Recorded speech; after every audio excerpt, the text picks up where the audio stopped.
जहां एक तरफ युवराज पोद्दार हाउस में आया था अभीरा को तंग करने के लिए, वहीं अब युवराज के साथ एक हादसा हो गया है।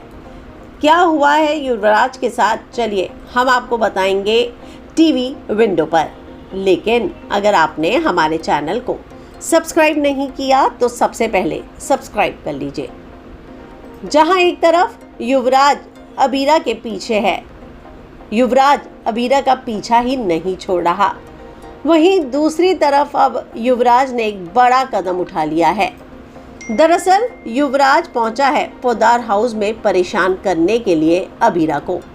लेकिन यहाँ पर अभीरा से जिस तरीके से वो बदसलूकी करता है और उसके बाद अभीरा चिल्लाने लगती है, तो युवराज पोद्दार हाउस से निकल तो जाता है, पर वहीं पर उसकी मुलाकात हो जाती है रूही से।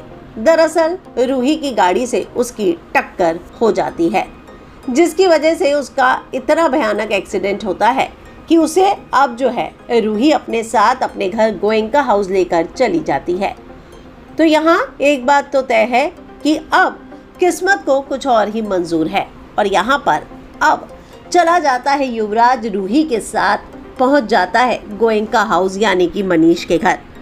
यहाँ पर बेहोशी की हालत में सिर्फ और सिर्फ वो इतना ही बता पाता है कि वो मसूरी से है, और उसके बाद रूही को याद आता है कि मसूरी से तो अभीरा भी है, और ऐसे में वो फैसला लेती है कि ये बात अभीरा से ही पूछी जाए कि कहीं वो युवराज को जानती तो नहीं, क्योंकि वो बेहोश हो चुका है और बेहोशी की हालत में उसे कुछ याद ही नहीं।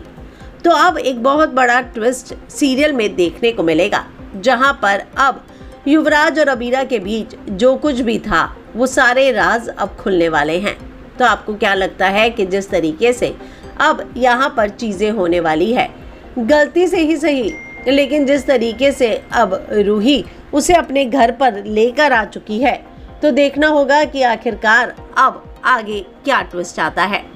आपको क्या लगता है कि क्या अब अभीरा को सभी को मजबूर होकर सच्चाई बतानी पड़ेगी, या फिर मनीष को युवराज से इस बात का सच पता चल जाएगा कि अभीरा कोई और नहीं बल्कि अक्षरा की ही बेटी है? आप इस पर क्या कहेंगे? कमेंट में अपनी राय लिखकर ज़रूर बताएं।